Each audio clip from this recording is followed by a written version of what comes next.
Hello everyone and welcome. Today we are back in Remnant 2 taking a look at a new skill build that I've come up with, and it is for me the most fun way to play the game, utilizing two skills, constant revolving around them. Our primary archetype is Invoker using Way of Kayula. Way of Kayula summons a tidal wave in front of you, does a bunch of damage but then leaves a lingering rainstorm around you that strikes lightning onto enemies, just overall doing an absolute ton of damage. And then our secondary archetype, and where a lot of our single target damage is going to come from, is from the gunslinger using the 6-shooter or the quick draw. This does an absolute ton of damage. You can either use it as an instant cast to just shoot the 6 bullets out, or you can hold and release for a more refined aim.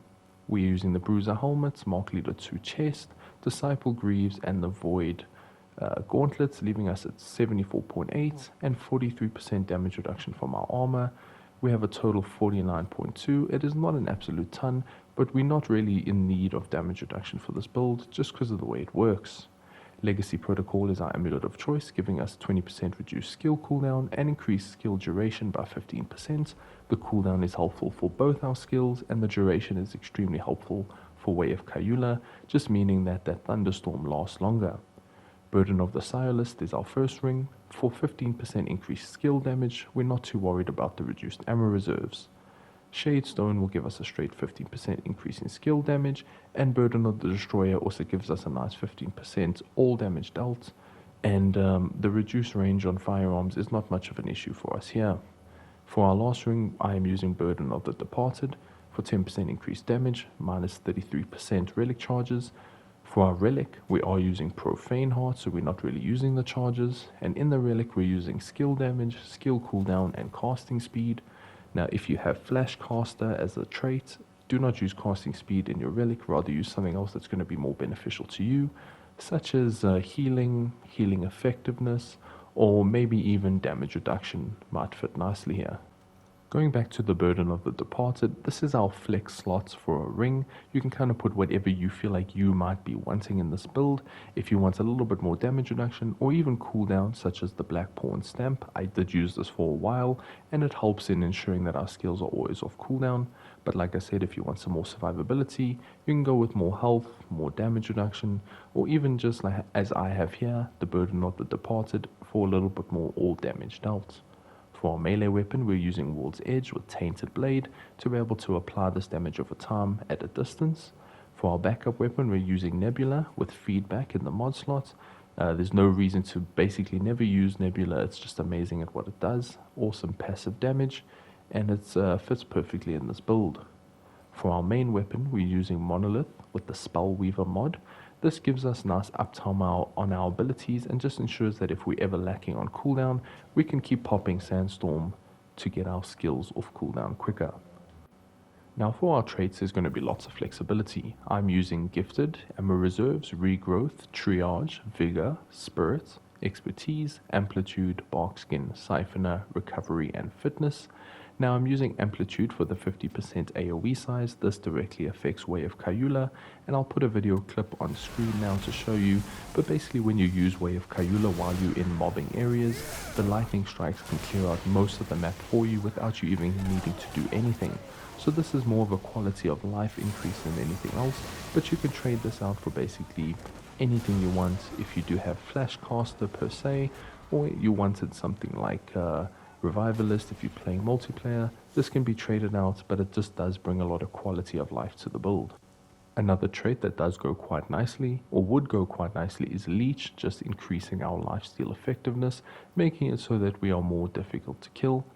For our tonic, we are going with the standard Mudtooth's tonic for the 20 extra health, giving us up to 150. It just helps with survivability.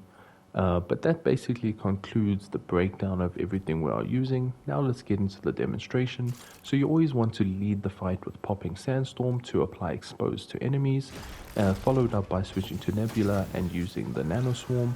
Then you want to pop Way of Kayula to get the Storm rolling around you, and then you can just keep using your Quick Draw ability. You can either use it as the hold and press, as I'm doing here, for big crit damage, or if it's difficult to hit crits on the enemy, you can just use it as the quick draw, and it's going to pump out a whole bunch of damage on its own. And then as you're going, you can just refresh your abilities. If you ever get low on Way of Kayula, you use your quick draw. If you ever get low on quick draw, you use your Way of Kayula, and you keep popping Sandstorm as the mod just to get those big jumps and cooldown reduction as well. But you can see when the damage is flowing, it really does ramp up. Obviously quick draw is our main damage source, so we always want that off cooldown if possible. But that's pretty much it. It's super self-explanatory, super simple and straightforward. You just kind of pop your things and it will go for you. But that concludes our breakdown of the build. I'll leave you with some gameplay. If you do enjoy, please consider liking and subscribing. Leave any questions you have down below. And until next time, farewell.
If you made it all the way to the end here, leave the word ineffable in the comments, so I know you're one of the real ones.